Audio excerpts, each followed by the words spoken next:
Hi there, I came across an interesting JRPG and wanted to tell you a bit about the plot. I am GiockBul and we are starting. We begin by choosing the leader of our party. We have two options: Zale, who is the guardian god Solon, and Valere, the guardian goddess Luana. We learn about the adventures through the tales of the archivist. The world in which our heroes live was visited by an enemy several generations ago, causing a lot of chaos and disorder. The Flesh Monster. The heroes who become Solstice warriors must learn how to use magic without using magic. The adventure starts in a small cave where our heroes Zale and Valere train to finally be able to use magic, along with another cool guy, Garl. Valere manages to open the door to the forbidden cavern and our heroes can enter. But a small mishap occurs, they are so weak that they can't do anything, and Garl loses an eye during this battle. However, the headmaster arrives and deals with all the monsters. We go with Garl to the local hospital to get him treated, but of course he won't get his eye back. The headmaster takes us to train and develop our power as Solstice warriors, who we are supposed to become, but only Elder Mist can confirm and grant this title. Until then, we train at Dennis Academy. But in this world there are other Solstice warriors as well. Let's meet Brigades, who teaches us physical damage,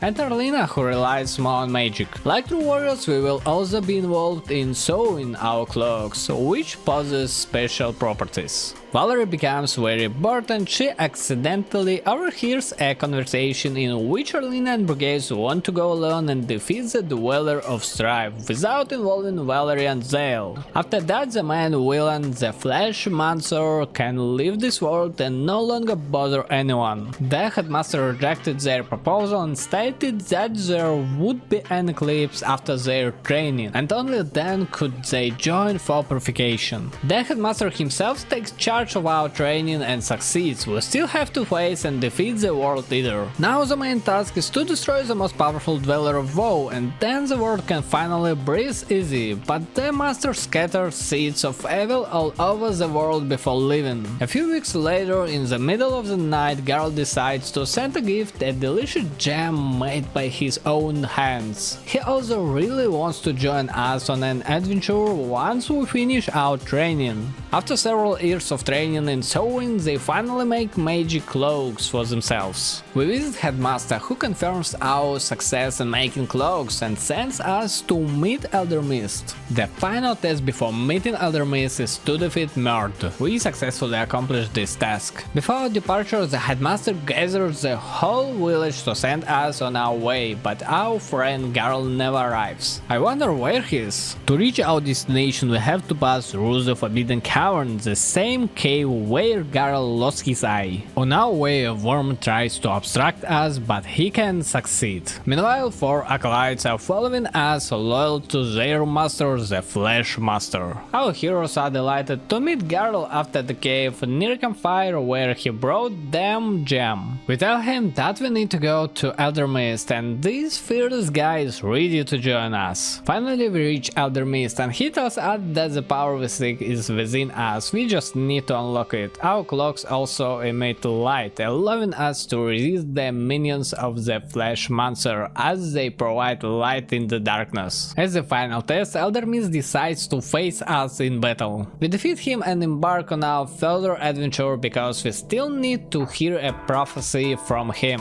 Elder Mist teaches us to control time, but only on platforms. He also gives us a direction to awaken our power. He also gives a prophecy for Garl, who must calm a long-tormented soul. So he decides to send us on an adventure to Sleeper Island, where we will meet a team that will travel with us. Our task is to reach Race Island with them before the next eclipse, and that's when we can defeat the Dweller. In our adventure on another island, we meet a girl named Tix, who is a traveling historian. She has an enchanted book that can record the stories of wherever it touches. That's some magic. She joins our team because she is heading in the same direction as us. But in our path lies a village of miners. They are trying to prevent the Sleeper, a dragon that enveloped the mountain, from waking up. However, they have a problem with one of its inhabitants, Malkamut. The dragon doesn't wake up because the wind coming out of the holes in this mountain makes sounds. and it just lives, not bothering anyone. We reach Malcolm, the little mole who plays with his strange pet named Rocky. It is time to deal with this mole because he can keep terrorizing innocent people.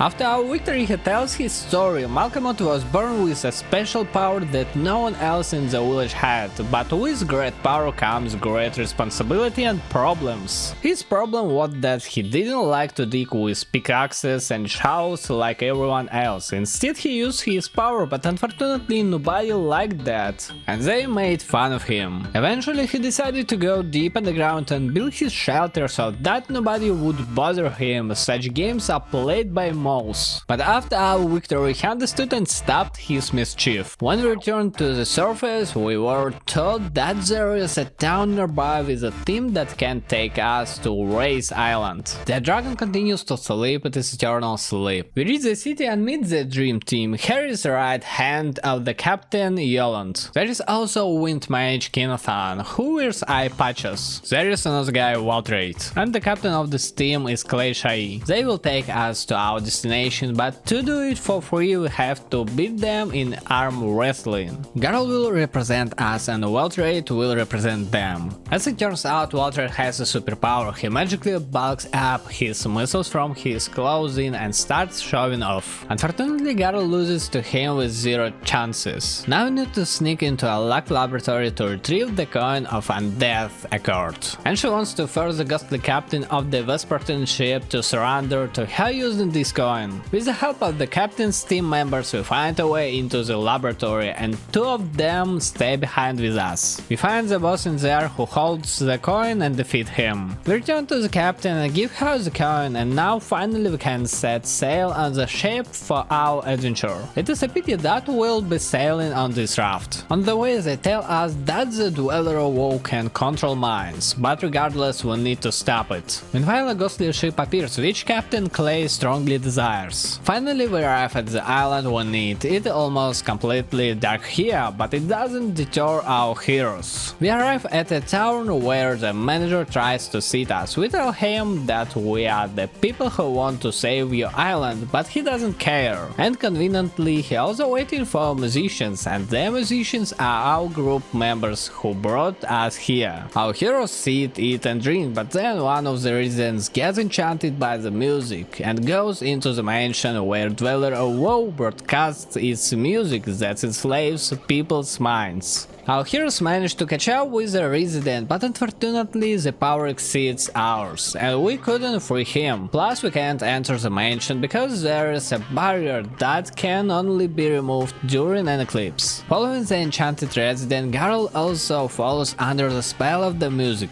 Fortunately, a girl from a portal appears, paralyzes Garl, and now he can't move. We need to bring a soul stone to break the spell. An assassin named Sarai tells us that we can get the stone at Romai's house. And if we are lucky and she's not there, we can just take the stone. But to get to her house we need to cross a swamp, so we'll have to give away the same coin we gave to the captain. In case you haven't guessed, this assassin is the captain. A guard blocks our path, not allowing us to pass to Romai's place. We quickly deal with him. Unfortunately, Romai was at her house and didn't want to give us the soul stone. We take our stone and also green flame to live here. We return to Garl and use the soul stone, and meanwhile Sarai sneaks away. In the town, Headmaster arrives with Erlina and brigades. After all, there is an eclipse coming, which means we'll have to fight against Dweller of Woe. Well, here's the eclipse we have been waiting for so long. Now we can open the gates and easily enter the mansion. So the old man gives us the task to kill the botanical horror. Well, since he told us to kill, we'll do it, open the gates further and reach Dweller of Woe. Now we have found Dweller of Woe, Headmaster and 2 more Solstice warriors join us. The light in the room with Dweller of Woe is not enough and she can't reveal her true form, so Garl goes to blow up the ceiling to let the moonlight in. We defeat the final form of Dweller of Woe, but But then Erlina unexpectedly puts up a barrier so that no one can approach them. And 4 acolytes arrive, the ones who made a contract with Brugeus and Erlina. They made this contract because Brugeus wanted to live for himself and not bear the burden of this war. He didn't choose it, life should belong to him. Brugeus managed to create a red moon, which means one of the strongest dweller will return to this world, and its name is Dweller of Strife. Meanwhile, a lot of destruction is happening in the world due to this red moon.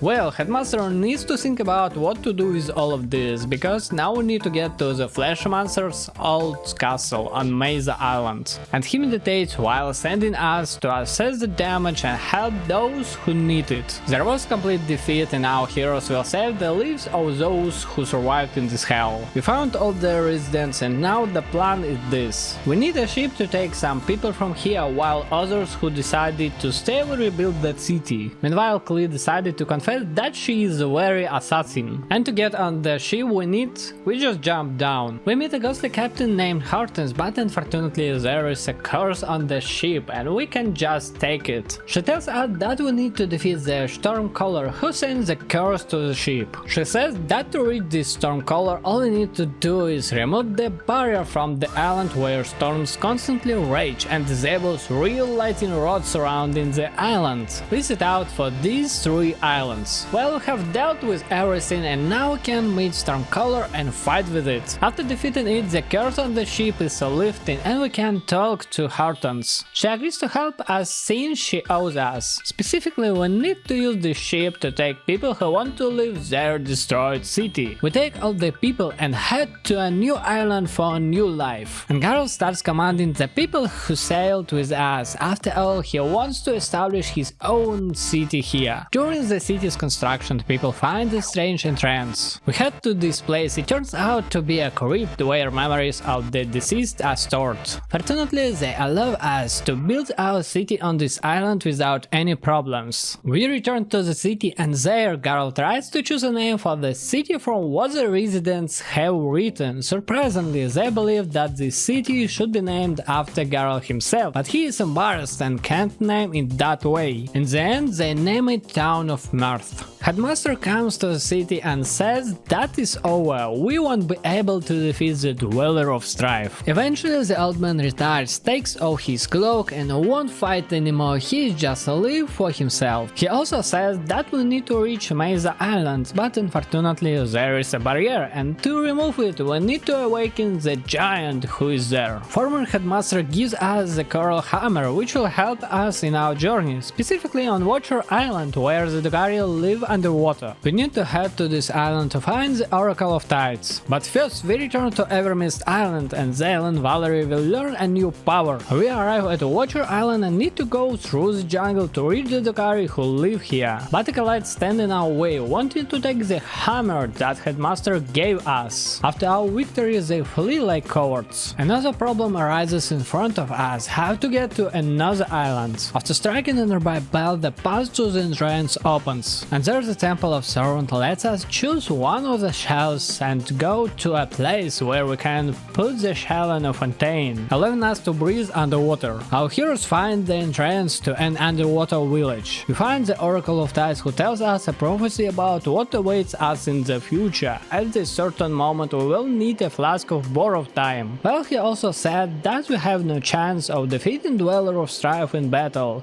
After that we pass through the portal located behind the Oracle of Tides. As it turns out, this path leads to a tower, now we need to reach its top. Meanwhile, the archivist tells us that our heroes cannot currently reach Mesa Island and the Dweller of Strife has turned into a world eater. Our heroes burst into Archivist's presence since he was sitting in his archive at the top of this tower, and he introduces himself as Rishan. Rishan is an immortal alchemist, at least people know him by this title, and the Fleshmancer is actually Iforal. He wants to send us to a remote location from here to bring him a lost artifact. So we head to that island and all the acolytes greet us, trying to stop us again. Just like cowards, they run away after our victory. We find the artifact we need, the Solstice amulet, which grants us the power to control the movement of the moon and the sun. We return to Rishon and he says that the only way to remove the barrier is to awaken the giant, but it will take centuries. So there is another way that will speed things up, the Wheel of Time. Rishon needs to create it, but before the journey we receive the Tethered Mind Potion. And after that he sends us to another island where we meet monkeys looking for their mother, a big monkey. We find the gorilla matriarch who tells us that she was cursed to witness Solstice warriors coming here and leaving for reinforcements, but they would only remember the feeling of terror. Since this place is underground and doesn't receive light from the eclipse, the Dweller cannot be defeated, but the potion given to us by Rishon only solves the problem of memory loss. To defeat this Dweller, Srai creates a portal through which eclipse rays break through, making Dweller vulnerable to our attacks. In the end has come for the Dweller of Torment. Now a new path opens up for us, a path that will lead us to the item needed for Rishon, specifically the Wheel of Time, which we of course acquire. We return to Rishon, who asks Garel to throw the Wheel of Time against the wall, and after that the flask appears on Rishon's chest. We embark on a journey with Rishon, who has decided to portray himself as an ordinary person, not an alchemist. Well, we arrive at Mesa Island, and there, using the flask of time, we awaken the giant. He removes the barrier from the island. On this island Borghese appears, who tells us about his youth. At the time the young Marian together with a group set out to cleanse the Dweller of Strife. Borghese and Relina are hopeful for the birth of more Solstice. They won't be alone. And the time comes when Marian returns from the battle. Unfortunately everyone else died, and he is the only one left alive. However, the Dweller of Strife itself was destroyed. Moira and the twins died in that battle against the Dweller. Several months pass after the battle, and Relina along with Borghese realizes that they don't want to be Solstice warriors anymore. It is just too dangerous. As for Borghese, he wasn't good enough, and Marian always told him that he wasn't fast enough. Then one day a child is born on the land, and her name is Valerie, and a certain great eagle brings the second child, Zale. Several years pass, Borghese and Erlina train new Solstice warriors. Then Borghese and Erlina strike a deal with the acolytes to rid themselves of the burden of the Solstice warrior life. From Solstice warriors they require that they create a red moon, and from the acolytes Borghese asks them to make him forget that he needs to save the world and let him live a normal life. Afterwards they agree that they will defeat the Dweller of Woe because he is weak and they can create a bloody moon. This is the reason they want to get rid of this terrible burden. They also hope to take Zale and Valere with them. Meanwhile our heroes find another witch named Yomera, who is Romae's sister. She tells the alchemist that in this journey we will encounter the death of a forgotten race. We finally reach a castle where the Dweller of Strife is somewhere, and it is also the headquarters of the acolytes. At this point Borghese and Erlina come out to defend the castle, but they were just stalling for time while the acolytes performed their ritual. Now that we're inside the castle, our task is to find these acolytes. But first we find people who have been working here for many years and can't escape. They are trapped at a certain age and cannot die a natural death as long as they remain in this castle. However, if they leave they will instantly age and die. They also have a device that will help against the Dweller of Strife. We go to the watchmaker and find a key that will help us open the door where the ritual is taking place. Once again on our way we encounter 4 acolytes who tried to stop us. Meanwhile the people manage to transfer their device for the battle against the Dweller of Strife to the castle's roof. The Dweller awakens and we defeat the acolytes. Now with the help of this magical device we battle the Dweller of Strife. He becomes enraged and with his strikes destroys the tower, breaking the magical device. Without this device we cannot defeat him, so Sarai takes Rishon's flask of time and throws it at the Dweller. Flash Monster arrives, all because he had an agreement with Rishon that he wouldn't intervene. In the end he takes all his followers to another world where he will make them strong, including Borghese, whom he promises Solstice will forget about fighting evil, and Erlina, who will become even stronger and serve him. Garl calls Flashmancer a loser and he fires his beam at him, but Rishon immediately stops time. After Garl is hit by the beam, he is practically dead, and the same moment the Solstice warriors' powers awaken. They teleport to other myths and predictions immediately appear in Garl's mind. Garl demands a flask of borrowed time. It will give him a little more time to live, but unfortunately not much. Now all the heroes must reach the Celestial Island to get permission to cross the Sea of Stars. So the heroes have arrived on the Celestial Island and now they need to find a solution for what they can offer in exchange for the opportunity to cross the Sea of Stars. He suggests awakening the sleeper and making him friendly. He naively thinks he can achieve this by making a giant loaf of bread. He plans to prepare it in a volcano with lava as fuel. By defeating the bot that resides here, he created the perfect place for cooking. Using a special wind artifact, he managed to carry the scent of bread to the sleeper who woke up. Now this little dragon becomes Garl's friend and he names it Wentworth. Garl's life comes to an end while riding on the dragon's back. Everyone in the village mourned Garl, but our heroes must fulfill his last wish to overcome the Sea of Stars, registering everyone who will go through the Sea of Stars, an incredible beautiful place that leads us to another world. As soon as we arrive in this world, Sarai confesses to us that it is her world and she needs help.